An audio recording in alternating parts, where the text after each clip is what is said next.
ومن يضلل فلا هادي له ونشهد أن لا إله إلا الله وحده لا شريك له ونشهد أن محمدا عبده ورسوله يا أيها الذين آمنوا اتقوا الله حق تقاته ولا تموتن إلا وأنتم مسلمون يا أيها الناس اتقوا ربكم الذي خلقكم من نفس واحدة وخلق منها زوجها وبث منهما رجالا كثيرا ونساء واتقوا الله الذي تساءلون به والأرحام إن الله كان عليكم رقيبا يا أيها الذين آمنوا اتقوا الله وقولوا قولا سديدا يصلح لكم أعمالكم ويغفر لكم ذنوبكم ومن يطع الله ورسوله فقد فاز فوزا عظيما أما بعد فإن خير الحديث كتاب الله وخير الهدي هدي محمد صلى الله عليه وسلم وشر الأمور محدثاتها وكل محدثة بدعة وكل بدعة ضلالة وكل ضلالة في النار. حاضرین جمعہ، بزرگوں، بھائیوں، یہ مہینہ محرم الحرام کا مہینہ ہے. اس مہینے کے متعلق شریعت ہمیں بتاتی ہے کہ یہ شہر اللہ تعالیٰ کا مہینہ ہے. اس مہینے کے متعلق شریعت ہمیں یہ بھی بتاتی ہے کہ محرم کے روزے رمضان کے بعد سب سے افضل روزے ہیں. محرم کا مہینہ 4 حرمت والے مہینوں میں ایک ہے جن کے اندر گناہ سے بچنا چاہیے، نیکی کے کاموں میں آگے بڑھنا چاہیے. جنگ کے لیے مسلمانوں کو خود سے ابتدا نہیں کرنی چاہیے. محرم کا مہینہ یہ وہ مہینہ ہے جس میں اللہ تبارک و تعالیٰ نے حضرت موسیٰ علیہ السلام کو فرعون سے نجات دی، اور اس خوشی میں اللہ کے رسول صلی اللہ علیہ وسلم نے 10 محرم کو روزہ رکھنے پر ہم لوگوں کو ابھارا ہے اور کہا ہے کہ 10 محرم کا روزہ رکھنے کے سبب ہمارے گزشتہ 1 سال کے گناہ معاف ہوتے ہیں. تو محرم کے متعلق یہی باتیں ہیں. سب سے پہلی بات، محرم اللہ کا مہینہ ہے. محرم کے روزے رمضان کے بعد سب سے افضل روزے ہیں. محرم حرمت والے 4 مہینوں میں سے ایک مہینہ ہے. محرم میں اللہ تبارک و تعالیٰ نے حضرت موسیٰ علیہ السلام کو فرعون سے آزادی دی، جس کی خوشی میں 10 محرم کو ہم لوگوں کو روزہ رکھنا ہے. تو یہی باتیں شریعت کے اندر محرم کے متعلق آتی ہے. ان باتوں کے علاوہ محرم کی ایک تاریخ بھی ہے. تاریخی کئی باتیں محرم سے جڑی ہوئی ہے. جیسے اسلامی سال کا آغاز محرم کے مہینے سے ہوتا ہے. محرم کے مہینے میں حضرت عمر رضی اللہ عنہ کی شہادت ہوئی، اور محرم ہی کے مہینے میں اللہ کے رسول صلی اللہ علیہ وسلم کے چہیتے نواسے حضرت حسین رضی اللہ عنہ کی بھی شہادت ہوئی. یہ تاریخی باتیں ہوئی.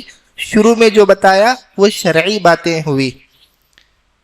تو یہ محرم کی حقیقت ہے شرعی اور تاریخی لحاظ سے. مگر ہمارے ماحول کے اندر محرم کی پہچان کچھ الگ ہی بن گئی ہے. محرم شہرت رکھتا ہے بدعات اور خرافات کی وجہ سے. اسی لیے آج کے جمعہ کے لیے جس عنوان کا انتخاب کیا گیا وہ ہے بدعت اور اس کے نقصانات. بدعت کیا ہے؟ بدعت عربی زبان کا ایک لفظ ہے جس کے معنی عربی ڈکشنری کے اندر بتایا گیا الاقتراح علی غیر مثال سابق، بغیر کسی اگزامپل، بغیر کسی مثال کے کوئی چیز شروع کرنا، یہ بدعت ہے. جیسے اللہ تبارک و تعالیٰ قرآن مجید کے اندر کہتا ہے بدیع السماوات والارض، اللہ تبارک و تعالیٰ آسمانوں اور زمین کا بدیع ہے، بدعت سے نکلا ہوا.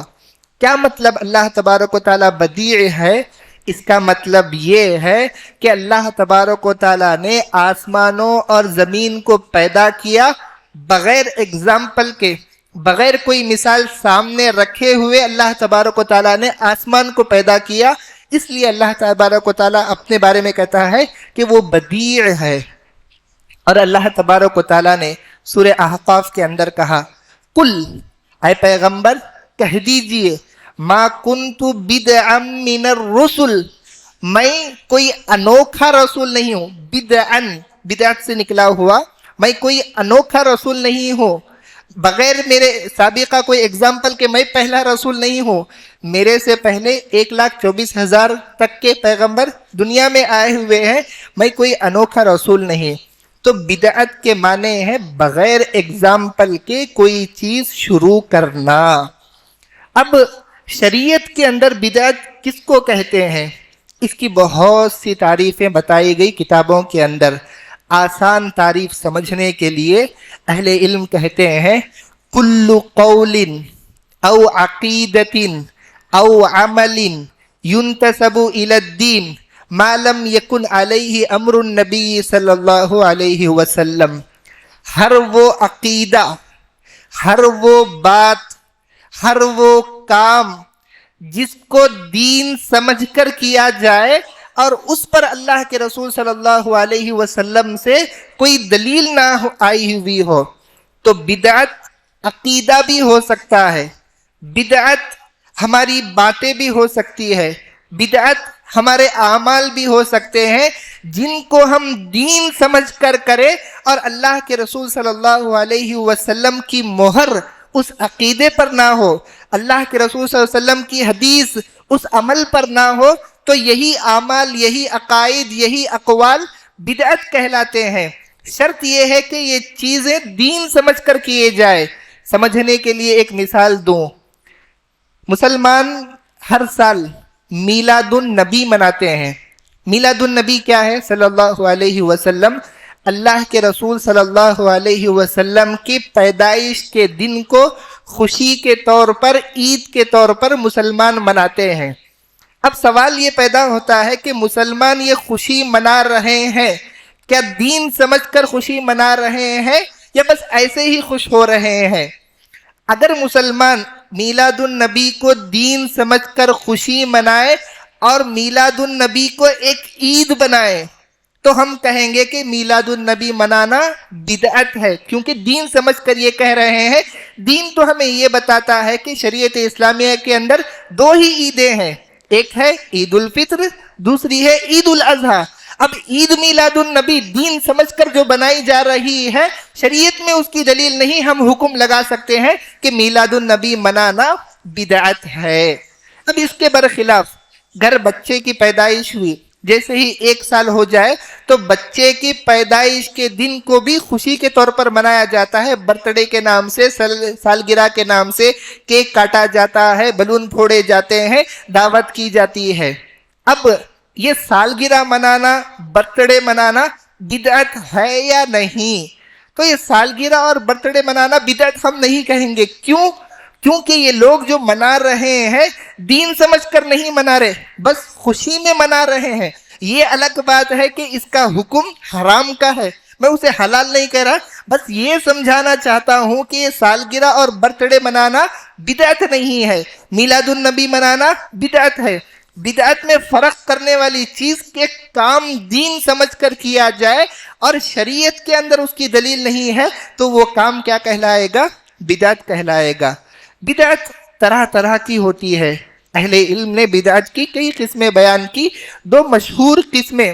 بدعت کی پہلی قسم ہے بدعت قولیہ اعتقادیہ، ایسی بدعت جو عقیدے کی ہو، زبان سے اس کا اقرار کیا جائے. ایسی بدعت دل میں اس کا عقیدہ ہو، زبان سے اس کا اقرار کیا جائے، مگر شریعت کے اندر اس کے لیے کوئی دلیل نہ ہو. دل میں عقیدہ، زبان سے اقرار، شریعت میں اس کی کوئی دلیل نہ ہو تو یہ کہتے ہیں بدعہ قولیہ عقدیہ۔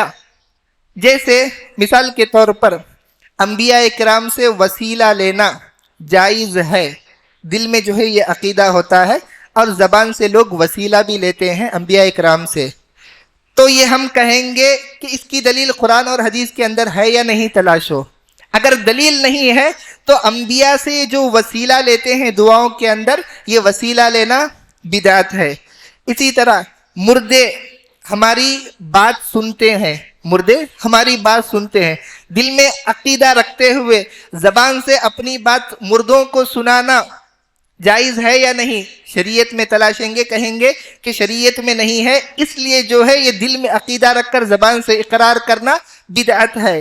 اسی طرح رسول اللہ صلی اللہ علیہ وسلم کو لوگ کہتے ہیں کہ زندہ ہے بس پردے میں چلے گئے، شریعت اس کے برخلاف ہمیں بتاتی ہے، تو مطلب یہ کہ یہ بھی بدعت ہے۔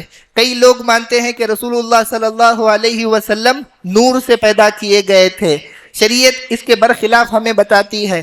تو دل میں عقیدہ رکھ کر زبان سے ایسی بات بیان کرنا جس کی دلیل شریعت کے اندر نہ ہو تو یہ بدعت کی پہلی قسم ہے، قولیہ اعتقادیہ، عقیدہ رکھتے ہوئے زبان سے بدعت کا اقرار کرنا۔ بدعت کی ایک دوسری قسم ہے جو کثرت سے معاشرے کے اندر پائی جاتی ہے، وہ ہے البدعہ فی العبادات، عبادت کے اندر بدعت کرنا، عبادت کے اندر بدعت کرنا۔ اور عبادت کے اندر جو بدعت ہوتی ہے اس کی 4 قسمیں اہل علم بیان کرتے ہیں۔ ایک تو عبادت کے اندر بدعت کا طریقہ یہ ہے کہ ایسی عبادت شروع کرنا جو سرے سے شریعت کے اندر موجود ہی نہ ہو، ایسی عبادت شروع کرنا جس کا وجود شریعت کے اندر بالکل سرے سے نہ ہو۔ مثال کے طور پر شریعت بتاتی ہے کہ 2 عیدیں ہیں، ایک عید الاضحیٰ ہے، ایک عید الفطر ہے۔ اب تیسرا آدمی کہہ کر کہتا ہے کہ ان 2 عیدوں سے افضل ایک اور عید ہے جسے عید میلاد النبی کہتے ہیں، تو میلاد النبی عید کے طور پر منائی جاتی ہے، اس کی شریعت میں کوئی اصل ہی نہیں، وجود نہیں، سرے سے یہ موجود ہی نہیں کتاب و سنت کے اندر، تو اس بدعت کو ہم کہیں گے ایسی بدعت ایسی عبادت کے اندر بدعت جس کی اصل کوئی شریعت کے اندر ہو ہی نہیں۔ اور آسانی سے سمجھنے کے لیے شریعت ہمیں بتاتی ہے کہ 5 نمازیں فرض ہے، کوئی آ کر 6ٹھی نماز کو فرض بتاتا ہے تو یہ عبادت کی ایسی بدعت ہے جو شریعت میں اس کی اصل ہے ہی نہیں، وجود ہے ہی نہیں۔ تو عبادت کی بدعت کی پہلی قسم ایسی عبادت جو سرے سے شریعت کے اندر موجود ہی نہ ہو۔ عبادت کی بدعت کی دوسری قسم ہے کہ شریعت میں اس کا اصل موجود ہو، شریعت میں وہ موجود ہو، بس اسے اضافہ کر کے بڑھا کر کیا جائے۔ آسانی کے سمجھنے کے لیے ظہر کی نماز اللہ تبارک و تعالیٰ نے ہم لوگوں پر 4 رکعت فرض کی ہے، ظہر کی نماز موجود ہے، 4 رکعت فرض ہے۔ اگر کوئی ان 4 رکعت کو 5 کر کے پڑھے، اچھا کام ہے، زیادہ ثواب ملے گا سوچ کر، تو ہم کہیں گے کہ یہ بدعت ہے۔ کیوں بدعت ہے؟ اس لیے کہ جو عبادت اللہ نے بنائی ہے اس میں اضافہ کر کے وہ کر رہا ہے، اس لیے بدعت، اس قسم کی بدعتیں پائی جاتی ہے۔ مثال کے طور پر معاشرے میں ایک بدعت ہے مسح کو لے کر، وہ کیا ہے؟ اللہ کے رسول صلی اللہ علیہ وسلم نے بتایا کہ جب بھی مسح کریں گے ہم سر اور کانوں کا مسح کریں گے۔ یہ مسح کی عبادت شریعت میں موجود ہے، مگر اس عبادت میں اضافہ کرتے ہوئے لوگ کیا کرتے ہیں؟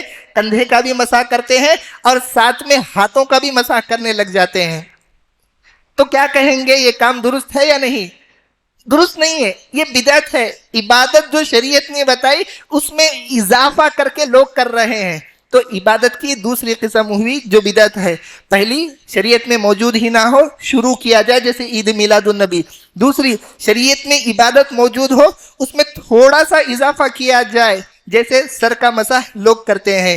اور عبادت کی بدعت کا ایک طریقہ یہ بھی ہے کہ شریعت کے اندر وہ عبادت موجود ہو مگر اس طریقے سے عبادت کی جائے جو طریقہ شریعت نے ہم نے نہیں بتایا۔ اس کی بہت سی مثالیں معاشرے کے اندر ہمیں ملتی ہے۔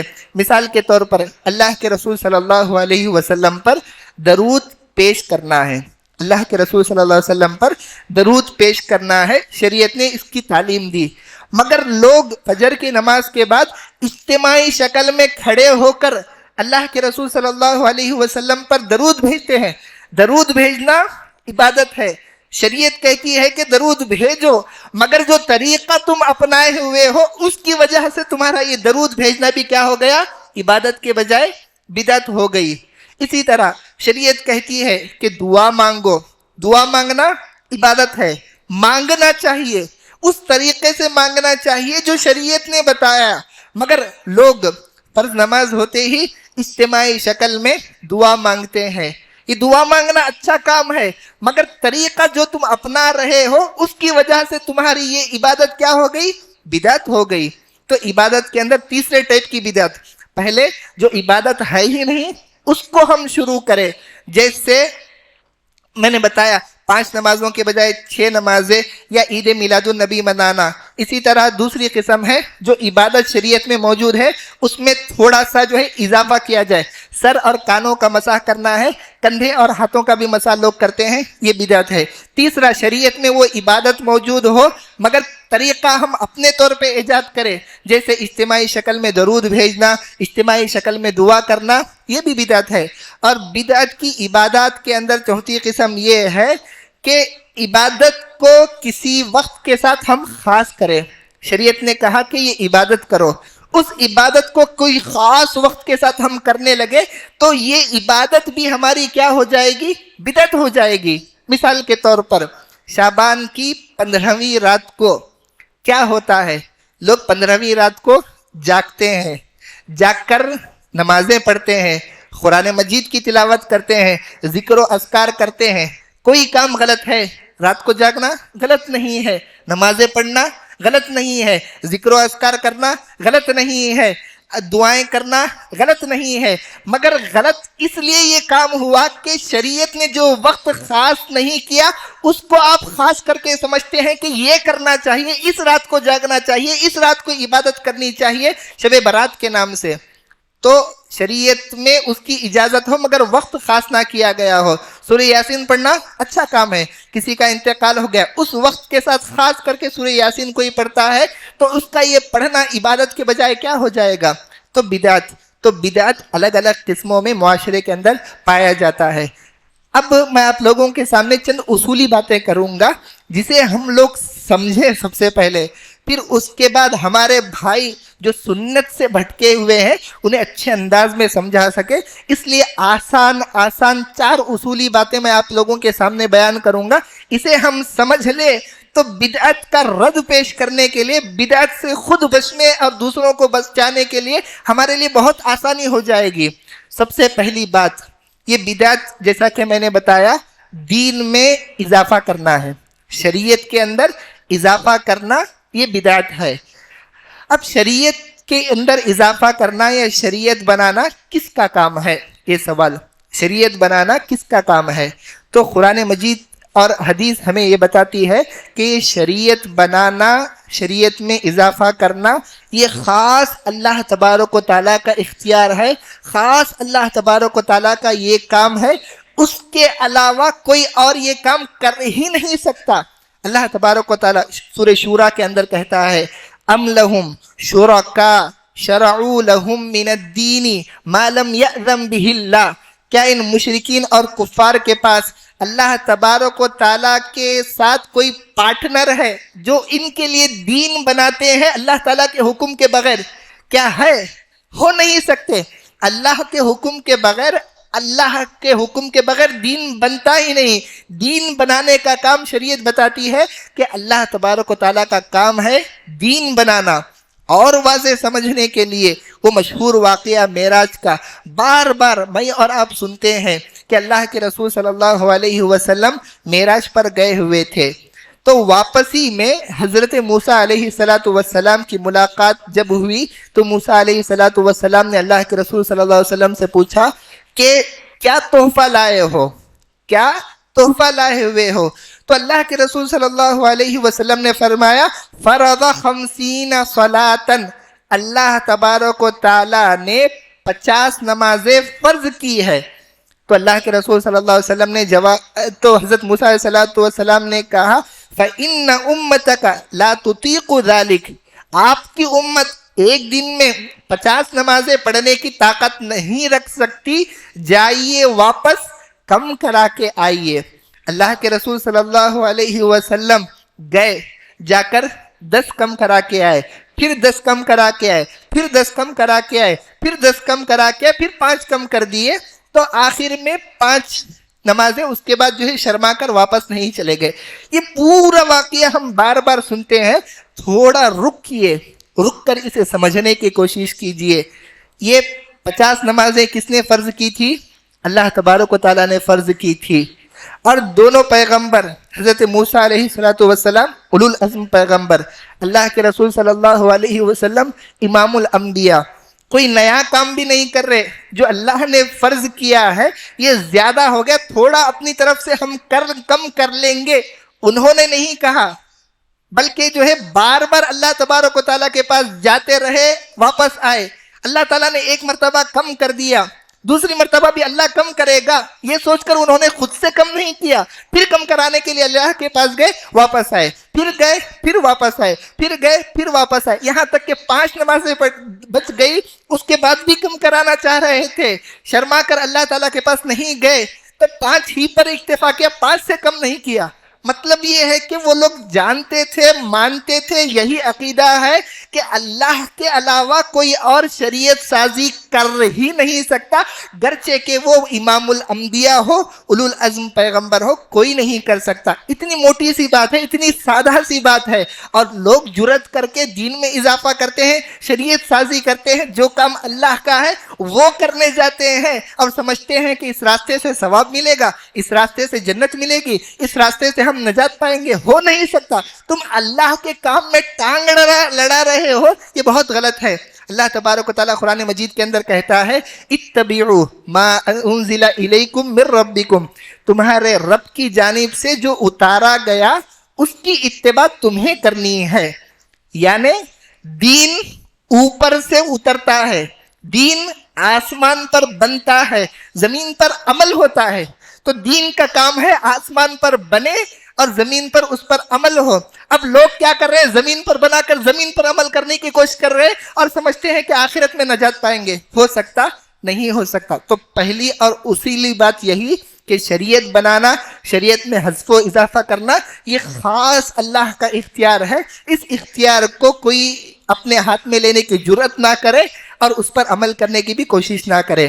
دوسری بات اللہ نے، جب اللہ کا کام ہے شریعت کو بنانا، کہ کیا اللہ تبارک و تعالیٰ نے یہ کام کمپلیٹ کر دیا، کیا انکمپلیٹ چھوڑ دیا؟